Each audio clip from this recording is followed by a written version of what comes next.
Então, muito boa noite. Estamos a iniciar mais um estudo, mais um tema das palavras cruzadas, que hoje é adstrito à lição número 5.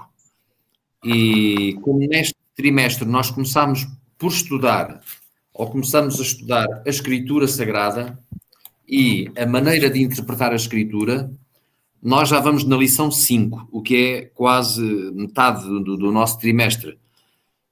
Vamos fazer um pequeno resumo daquilo que foi a lição anterior. Na lição anterior o tema era sobre a fonte autorizada da nossa teologia, que é a Bíblia. Nós sabemos que todas as igrejas dizem isto. Todas as igrejas de inspiração cristã estão baseadas na Bíblia, nomeadamente a Igreja Católica. Mas a perspectiva que elas têm, estas igrejas, muitas vezes é diferente da nossa.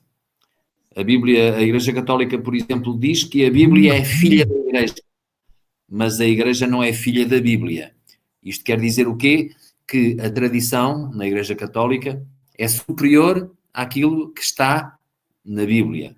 E quando a tradição se superioriza, eles consideram que a Igreja Católica tem autoridade para alterar doutrinas que sempre foram consideradas pelos antigos profetas, pelos antigos patriarcas, como sagradas, como a doutrina dos 10 mandamentos, da validade dos 10 mandamentos, a doutrina da validade do sábado, etc, etc, etc. Foi sobre esse tema que cursou a lição da semana passada. Falámos também da cultura, da importância que a cultura pode ter também nessas doutrinas. Depois falámos da importância da tradição, da importância da experiência pessoal no estudo da Escritura e, finalmente, voltámos à Bíblia, na última parte, para dizer que a Bíblia tem mais autoridade do que a tradição humana, do que a experiência, do que a razão ou do que a cultura. E, portanto, é apenas a Bíblia que é a norma pelo qual tudo mais precisa de ser testado. No fundo, foi digamos, o resumo daquilo que se estudou na semana passada. E fazendo a transição para a lição de hoje, agora vou deixar falar o Branek, senão fica a falar sozinho, não é, Branek? Não. Obrigado, Romário. Para dizer que aqui na lição 4 também, em jeito de resumo, dizer que, graças a Deus, as 28 crenças da nossa igreja estão fundamentadas e todas elas baseadas na Bíblia. Embora algumas refutem isso, mas conseguimos provar que todas as 28 crenças estão baseadas na Bíblia, não em escritos particulares. Também dizer que quem estiver a falar da lei e do testemunho sobre Deus, quem estiver a falar da lei de Deus e do testemunho sobre ele, sem que seja de acordo com o que está escrito, que vai ser a base da lição número 5, engana-se a si mesmo. Nunca engana nem a Deus, nem a sua palavra. E a tradição que a igreja no passado herdou dos costumes pagãos dos vários impérios, sobretudo o último, antes do Roma, a Grécia, essa tradição fez com que também os fariseus e os saduceus levassem em consideração ao ponto de terem criticado Cristo, de estar a comer com os discípulos sem estes terem lavado as mãos. Mas aqui, para lembrar aos amigos que nos assistem, que os discípulos tinham lavado as mãos uma vez, mas para a tradição deles, tinha que ser 7 vezes. Imagine, irmão amado, amigos, para a gente comer e pegar alguma coisa, temos que lavar as mãos 7 vezes. Parece que agora já que temos que lavar 20 segundos, pelo menos as mãos. Portanto, dizer que, diante da Bíblia, a tradição, a experiência, a cultura e a razão não podem ter papel superior sob pena de desvalarmos a verdade. É verdade. Depois, realmente, a lição 5, digamos, é a continuação desse tema. Nós agora, na lição 5, vamos para uma expressão que foi utilizada pelos reformadores, nomeadamente por Lutero, é uma expressão que temos até inclusivamente escrita ou traduzida na lição desta semana, que é o termo sola scriptura, um termo latino que quer dizer que somente a Bíblia, somente a Escritura.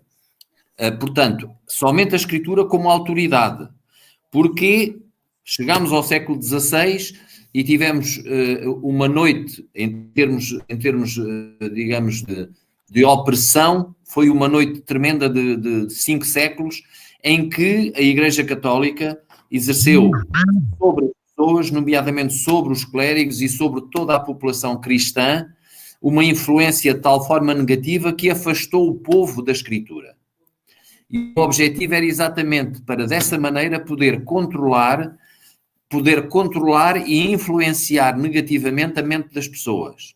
E, felizmente, houve homens que descobriram ou redescobriram de novo a Bíblia e foram à Bíblia descobrir as verdades essenciais. E a verdade fundamental que Lutero e os luteranos da altura e todos os seus seguidores e todos os reformadores seguiram foi a verdade da justificação pela fé. Afinal, a salvação não era nada que se conquistasse com esforço humano, não era nada que dependesse da influência humana, não era nada que fosse obtido por ofertas, por dinheiro, por esforço físico, por caminhadas, por peregrinações, nada disso. A salvação era uma dádiva de Deus ao homem através da graça. Porquê? Porque o apóstolo Paulo já o tinha escrito nos seus escritos de uma forma clara, a salvação é somente pela graça através da fé. E foi esta verdade que foi, digamos, posta de novo em evidência com a Reforma Protestante. E isto conseguiu-se pelo regresso à Escritura e às verdades que estavam na Escritura. E é exatamente este o tema que nós hoje iremos, então, abordar na nossa lição de lição número 5. Pois é, vamos dizer que aqui realçar o importante papel que os protestantes tiveram, já falou muito bem de Martim Lutero, que preferiram dar as suas vidas em homenagem, em defesa da verdade, porque exatamente, durante o período da Idade Média, a Bíblia, entre aspas, esteve acorrentada, só os sacerdotes, ou o clero, não sei se vai pronunciar bem, mas não, as pessoas indicadas para administrarem os cultos ou as missas é que tinham o direito de falar sobre a Bíblia e tudo o resto devia apenas ouvir. E como Deus não se deixa enganar, Deus não se deixa escarnecer, em tempo certo levantou pessoas determinadas e que descobriram a verdade, inspirados pelo Espírito Santo, e disseram que o único padrão que podia ser elevado para entender a criação, o processo da salvação, a vida eterna, o regresso de Cristo, etc., tinha que ser a Bíblia e somente a Bíblia. Por isso é que depois houve uma contra-reforma, porque quem vive incorretamente não se conforma com a verdade. Por isso é que em Hebreus 4:12 diz que a palavra de Deus é viva e eficaz e mais penetrante do que a espada alguma de 2 gumes. Ou seja, a verdade, antes de nos libertar, ela nos machuca. E se nós não nos colocarmos a jeito da verdade, ou seja, se a gente não fizer da verdade e só a verdade, a nossa regra de fé e prática, aqui estamos a falar a verdade, é Cristo, Ele que é a palavra, é que é o verbo, isso nos atrapalha a vida. Então, fizemos tudo por tudo para lutar contra isso. E foi o que aconteceu. A reforma prosseguiu, dali para frente, o mundo nunca mais foi o mesmo, a verdade passou a ser pregada, Martinho preferiu dar a vida, compreendeu que a justificação era pela fé, mas a contra-reforma também continuou a fazer as suas para, como sabemos, né, o inimigo não dorme, mas claro, Deus é todo-poderoso e em momento algum vai deixar que a verdade seja deitada por terra. A Bíblia e só a Bíblia deve ser a nossa prática, deve ser a nossa regra e prática de fé, sobretudo nesses últimos dias que estamos a viver. Nós, desde o princípio, desde o começo do nosso movimento, temos considerado a Bíblia, e aliás fomos durante muito tempo chamados o povo do livro, não é? Exatamente. Porquê? Porque defendíamos e defendemos a Bíblia como o único princípio de vida. Nós, se tivermos dúvidas doutrinárias, temos que procurar esclarecimento aonde? Na Bíblia. Não vamos nem a escritos de homens, não vamos buscar nem mesmo escritos de Ellen White, porque são eles apenas uma luz menor. A luz principal é a Bíblia. E, portanto, a norma regente da nossa teologia e da nossa autoridade, mais do que a experiência, a razão humana, do que a tradição, é de facto a Bíblia. E nisso nós impusemos, digamos, um novo normal, se quisermos, porque os próprios protestantes, depois do movimento inicial, eles próprios entraram não só em litígio uns com os outros, mas acabaram por muitos deles aproximarem-se até doutrinariamente da Igreja Católica. E hoje vemos um movimento que é quase subreptício, mas contínuo, de aproximação dos protestantes à autoridade papal. E estamos a ver isso à nossa volta em relação a muitos assuntos. Mas nós mantemos sempre o mesmo princípio de que a Escritura, só a Escritura, é a autoridade única para as verdades teológicas que nós defendemos. Nós tivemos no estudo da lição do domingo, vimos um texto do apóstolo Paulo, em que ele dizia que pouco importava ser julgado por irmãos ou por tribunal de homens, e porque ele dizia para não julgarem, não julgueis nada antes de tempo. Portanto, pelo nosso exemplo, não ultrapasseis o que está escrito, a fim de que ninguém se ensoberbeça a favor de um ou detrimento do outro. Portanto, não ultrapasseis o que está escrito. Reparem bem a importância que o apóstolo Paulo já nessa altura dava ao que está escrito. O que é que estava escrito nessa altura? Era a escritura do Antigo Testamento. E essa escritura continuava em vigor. Por esta expressão do apóstolo Paulo nós vemos.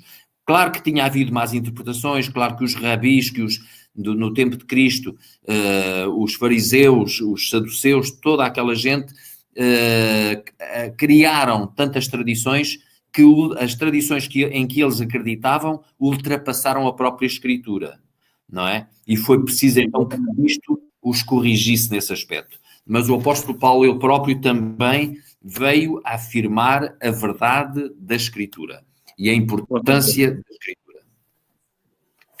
Dizer também que disse muito bem no início do movimento adventista do sétimo dia, o povo, e durante muito tempo foi conhecido, e se calhar ainda é, como o povo da Bíblia. Só que, infelizmente, com o passar do tempo, com muitas influências, né, isso fazendo o link com a lição número 4, cultura, experiência, razão, enfim, o povo que era da Bíblia agora é mais conhecido pelo povo da música, mas como sabemos que se nós formos como os bereanos, que quando Paulo pregava, ele dizia, nós temos que consultar se é o que você disse está no escrito. E Paulo encorajava os bereanos que consultassem para que não confiassem apenas no que ele estava a dizer. Mas no que está escrito é o que nós dois precisamos seguir, de que o que estamos a ouvir no púlpito, o que estamos a ouvir do ancião, do pastor, realmente está escrito. E acrescentando ainda que a biologia, a história, a arqueologia podem realmente dar elementos complementares ao estudo da Escritura, mas essas ciências não podem suplantar aquilo que está escrito.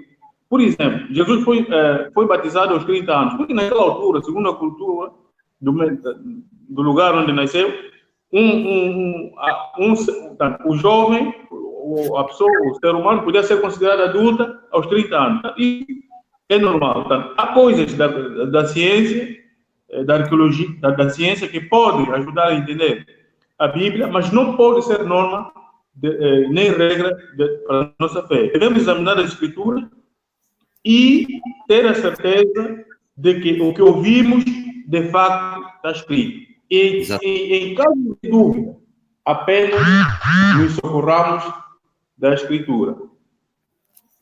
Vamos fazer agora um intervalo para ouvirmos uma música nas vozes dos nossos amigos e irmãos, Gabriel e Gabriela, com o tema Meu Senhor, eu percebo. A vossa atenção.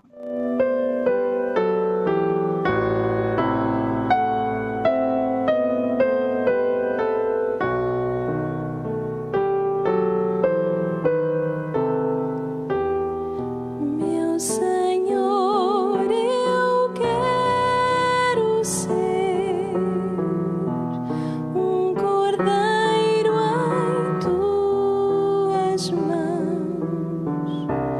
Faz-me igual a ti, ó Deus.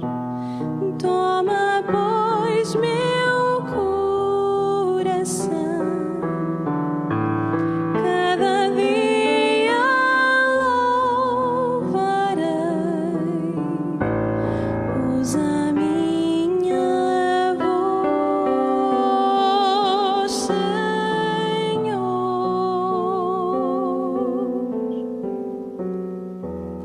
que o mundo possa ver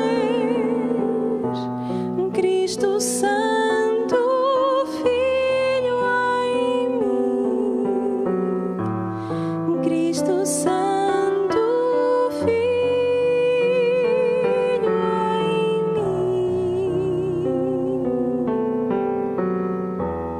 mim. Meu Senhor, ao contemplar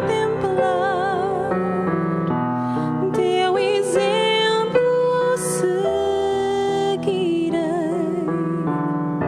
Serei, pois, igual a ti,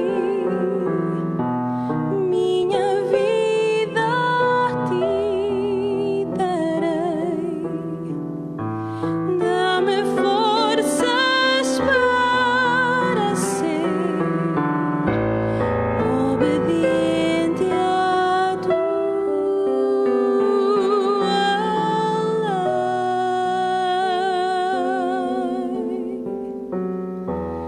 Que o mundo possa ver Cristo Santo, Filho em mim, Cristo Santo, Filho em mim.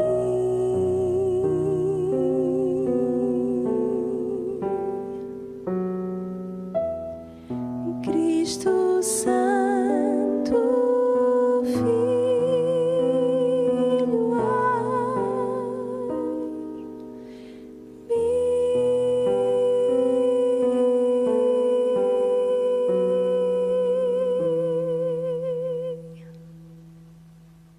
Pois bem, era difícil eu conseguir concentrar-me com a música de fundo, mas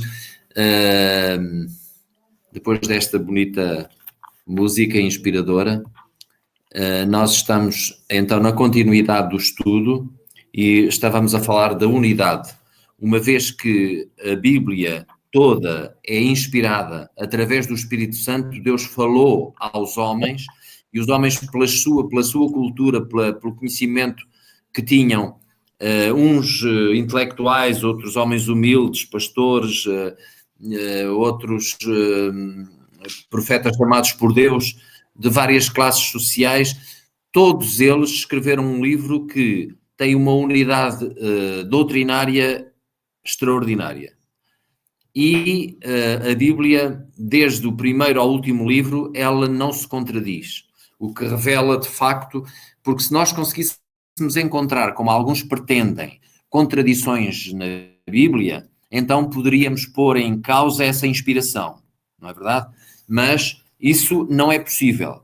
Nós vemos que existe uma unidade exatamente em toda a Escritura. E os diversos escritores da Bíblia, eles próprios, consideravam toda a Escritura como una, como indivisível, com uma grande coerência e como se fosse escrita, podemos dizer, pelo mesmo escritor, do princípio ao fim.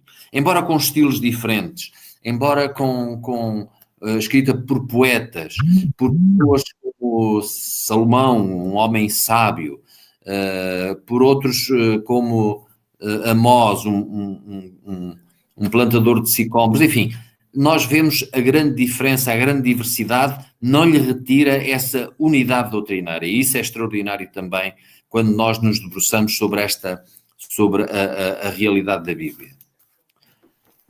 Pois é. Sim, diz, Benaneco. Sim, pois é.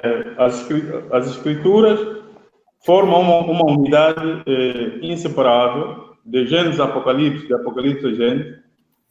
E, como disse muito bem o irmão Mário, mesmo tendo sido a Bíblia escrita por autores de várias eras, de lugares diferentes, de vários níveis e estratos da sociedade, ela não se contradiz, porque o autor é Deus e Deus é Deus. Ele diz que eu sou o que sou, e os escritores, inspirados e apoiados permanentemente pelo Espírito Santo, escreveram um livro que podemos assim dizer, sem medo de errar, vitalício, ou seja, eterno. E há um cuidado que nos é chamado a atenção aqui nessa lição da unidade. O facto de muitos intérpretes que o fazem por esforço próprio, sem ser deixado guiar pelo Espírito Santo, pegam em partes isoladas e fazem daquilo uma teologia. E já vimos que isso não funciona para Deus. Por exemplo, se pegarmos no facto de que Jesus terá ressuscitado no primeiro dia da semana, no domingo, e por aí esse dia seja o melhor dia para ser adorado a Deus, o melhor dia para ser observado. Quer dizer, aí estaremos a estratificar a Bíblia, mas para entendermos o facto de Jesus ter ressuscitado no domingo, temos que ler o que está escrito sobre ele no Antigo Testamento e o que está escrito sobre ele depois, no tempo dele nos Evangelhos e até mesmo o Apocalipse. Portanto, pegar uma parte da Bíblia e estratificar, falar dos dízimos, falar da concepção original de Cristo numa mulher virgem e fazer isso apenas a verdade, tira o foco, né? Tira o foco da Escritura, ou seja, tira a unicidade da Escritura, e que não é esse o propósito de Deus, e muito menos da sã doutrina, que é a própria Bíblia, para a nossa regra de fé e prática. Muito bem. Outra questão e outro tópico é a clareza das Escrituras. Nós vemos que a Bíblia ela é suficientemente clara e simples para ser percebida até por uma criança naquilo que são as verdades essenciais do cristianismo. Isto é, aquilo que é essencial para a nossa salvação é facilmente perceptível. Por exemplo, a Bíblia é clara na verdade da segunda vinda. A Bíblia é clara sobre o perdão do pecado. A Bíblia é clara sobre a morte e a ressurreição de Cristo, como falaste há pouco. A vida é clara sobre a necessidade da obediência à lei. A vida é clara sobre o mal e assim por diante. Portanto, nestes assuntos só há polémica, só há dissensão se houver alguém mal intencionado. Porque estas as preciosas verdades, as verdades mais importantes da Bíblia, elas estão claramente expressas na Sagrada Escritura. E, portanto, não há ninguém que possa duvidar, porque elas estão claramente, de uma forma clara, de uma forma simples, através das parábolas que Jesus ensinou. A verdade, ela é explanada e é facilmente perceptível, quer pelo sábio, pelo intelectual, quer por uma mente simples como a de uma criança. E isso é muito importante. Pois também Diz. Acrescentar que não há contradição no que está escrito, porque Deus nunca foi contraditório e nunca irá se contradizer. Aliás, Deus é perfeito em tudo. E a mensagem dele para nós é clara. Por isso é que Jesus nos Evangelhos foi repetidas vezes fazendo referência. Vocês não viram, não está escrito isso, não está escrito aquilo, vocês não viram isso. Portanto, de Mateus até quase João, mas é mais Mateus, Marcos e Lucas, os assuntos são repetidos para mostrar a clareza das Escrituras.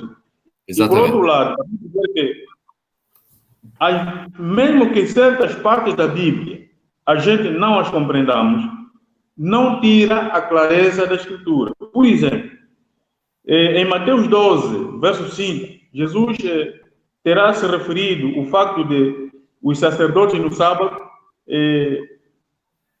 pelo trabalho que faziam, portanto, indicava que eles estavam a violar o sábado, mas ele disse que não é pecado. E não pode ser esse pretexto, por exemplo, e como disse muito bem o irmão Mário, que nós, quando estamos mal intencionados, queremos apanhar a verdade num ponto em que nós não estamos a entender para fazer daquilo a verdade toda sobre a Escritura. E assim também, no passado, Cristo, quando esteve aqui, faziam os contra ele, faziam tudo por tudo para lhe apanhar em alguma armadilha, mas ele nunca caiu em armadilha alguma, os homens é que inventavam, para que apressassem a morte dele. Portanto, as passagens que a gente não entende, continuemos a pedir ao Espírito Santo que nos faça entender. Há um pastor que diz que a Bíblia, mesmo que seja só uma frase, mesmo que seja só um parágrafo, mesmo que seja só um versículo, sempre devemos lê-la, procurar estudar e entender, pedindo apoio, poder e autorização do Espírito Santo.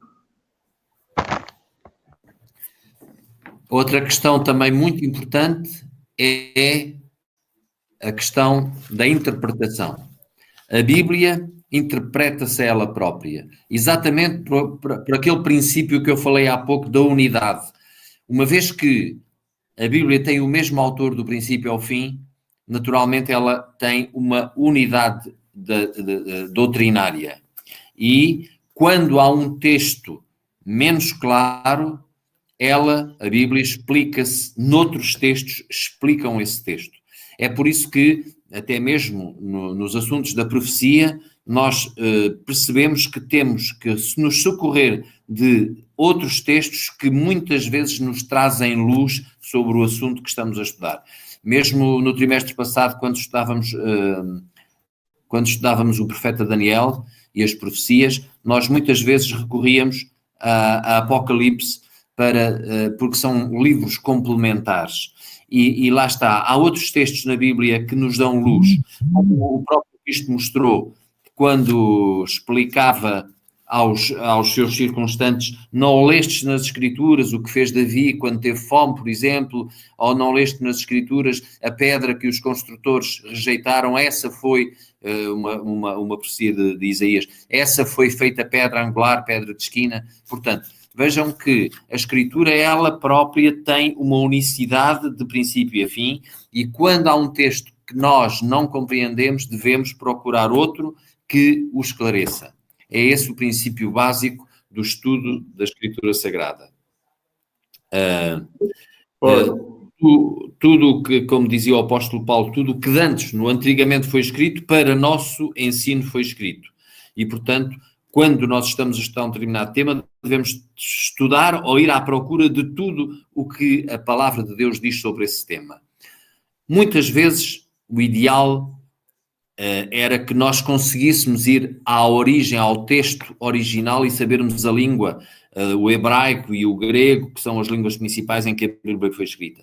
É claro que isso não é possível, com certeza, para a maior parte de nós, apenas para os estudiosos destes assuntos, para aqueles que são verdadeiramente os teólogos, porque esses podem ir ao original e estudar e tirar o verdadeiro sentido daquela frase que muitas vezes é um pouco enigmática ou que está traduzida de uma forma um bocadinho equívoca, mas nós também temos ou devemos procurar as traduções que nos esclareçam e que sejam as mais clarificadoras dos textos que podem ser considerados difíceis.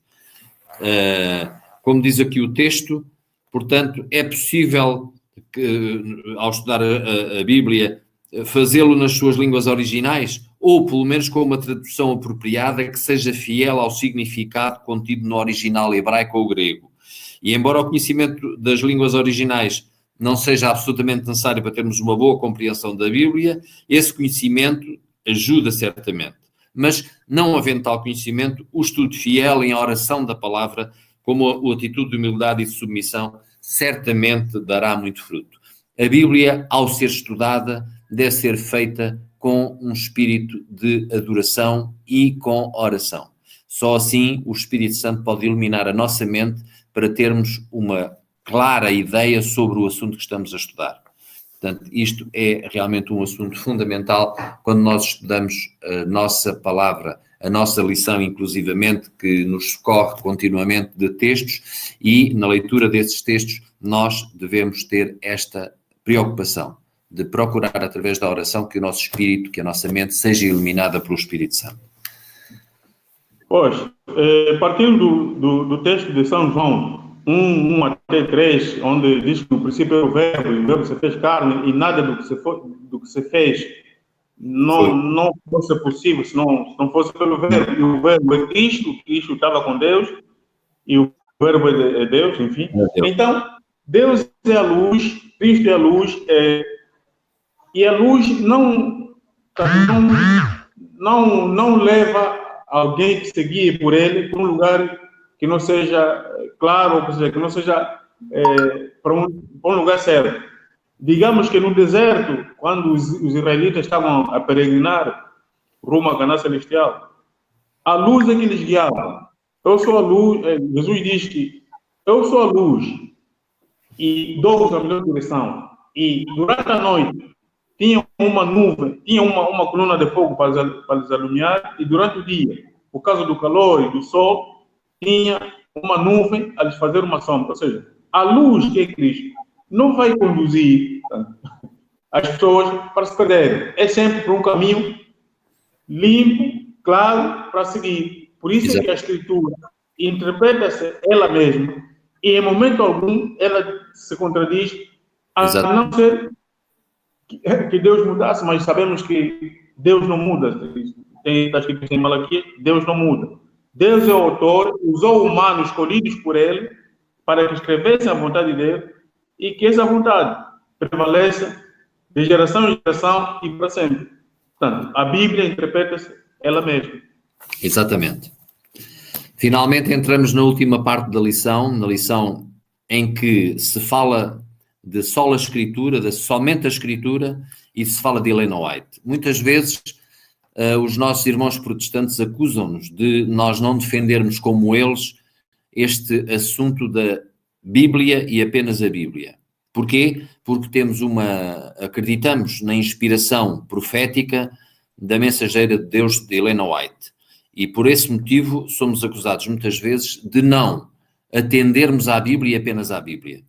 Mas a nossa concepção em relação a Ellen White é a seguinte: Ellen White nunca tem uma luz superior à Bíblia. A luz dela é uma luz menor, ela própria disse isso em muitos dos seus escritos, que a sua Bíblia era uma pequena luz que apontava para a luz maior, e a luz maior era a Bíblia. Portanto, não deixamos de ter e defender aquele texto de Isaías 8:20, que já estava na lição da semana passada, que é aquele texto que nos diz à lei e ao testemunho. Se eles não falarem segundo esta palavra, qual é esta palavra? A Bíblia, a Escritura, nunca verão a alma. Não é verdade? Portanto, o texto fundamental para nós, é a Bíblia, é a Escritura, somente a Escritura. E, portanto, Ellen White dá-nos e tem-nos dado e serve-nos como uma escritora que, mesmo em assuntos que às vezes são mais polémicos, ela esclarece, porque foi iluminada pelo Espírito Santo também para isso, ela esclarece-nos sobre esses assuntos, sobre muitos desses assuntos. E, portanto, qualquer leitor que abra os seus livros, que estude os seus livros, percebe que o pensamento central de Ellen White a sua teologia era baseada na Bíblia. E ela afirmou repetidamente que a Bíblia era a autoridade mais importante e mais elevada, a norma e o padrão mais elevados para a teologia cristã. E, portanto, não vemos nenhuma contradição entre os livros de Ellen White e aquilo que está escrito na Bíblia. Portanto, ela dizia que os seus escritos, quando comparados com a Escritura, são uma luz menor para conduzir homens e mulheres para a luz maior, a Bíblia. Portanto, os seus escritos não são uma substituição para a Bíblia. Os seus escritos não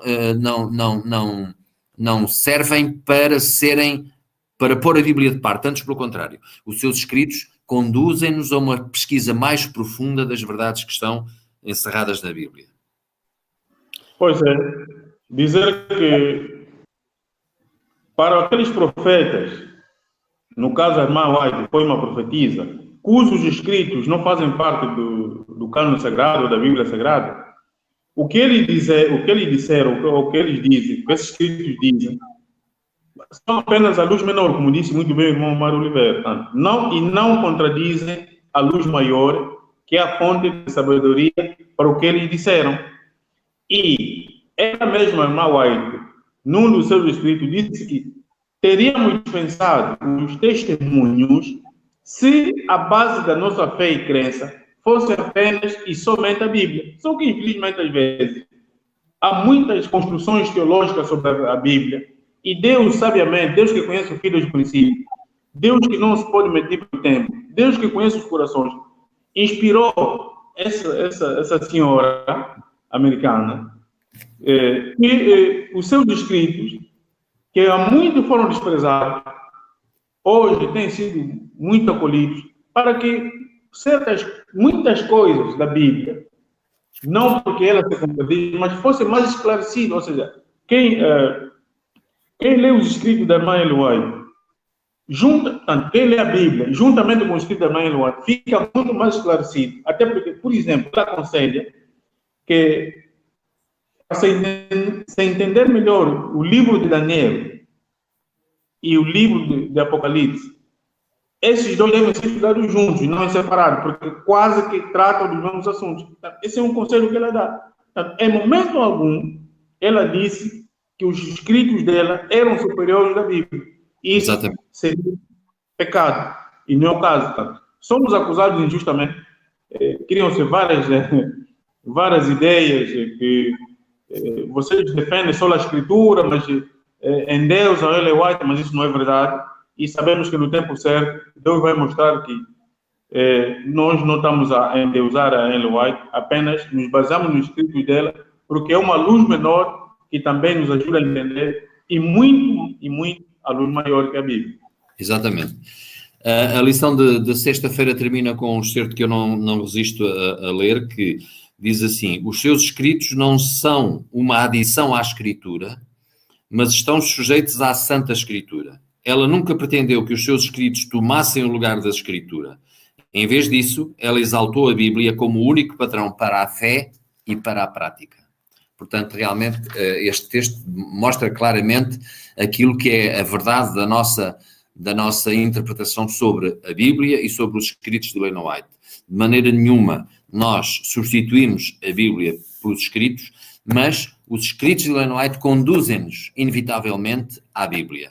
Os escritos de Ellen White levam-nos a um maior estudo, como ela própria disse, e como tu referiste, Ana, é que se os leitores dos seus contemporâneos, se fossem leitores assíduos e profundos da Bíblia, não teriam tido necessidade dos testemunhos. Isso é verdade também para nós hoje. Portanto, a necessidade é que a falta de leitura da Bíblia fez com que ela escrevesse, com que Deus a inspirasse a escrever os testemunhos para as pessoas serem levadas a estudar mais a Bíblia. Pois bem, eu penso que esta será a nossa necessidade, a necessidade do estudo da Bíblia, quando somos chamados à atenção para que muitas vezes no nosso dia-a-dia nos esquecemos, entre aspas, de reservar tempo para o estudo da Palavra de Deus, porque sabemos que a Palavra de Deus é um dos processos de que Deus se serve para nós nos levarmos a uma consagração maior e para termos uma experiência pessoal com Cristo. Pois bem, terminada esta meditação, eu pedia e faço, digamos, um apelo a todos aqueles que nos escutam, de que possam aproveitar este tempo de recolhimento em casa, para terem, digamos, uns momentos de maior dedicação em oração e em estudo da palavra, para dessa maneira as suas vidas possam produzir frutos para a vida eterna. E que esta possa ser a minha oração para mim e para vós.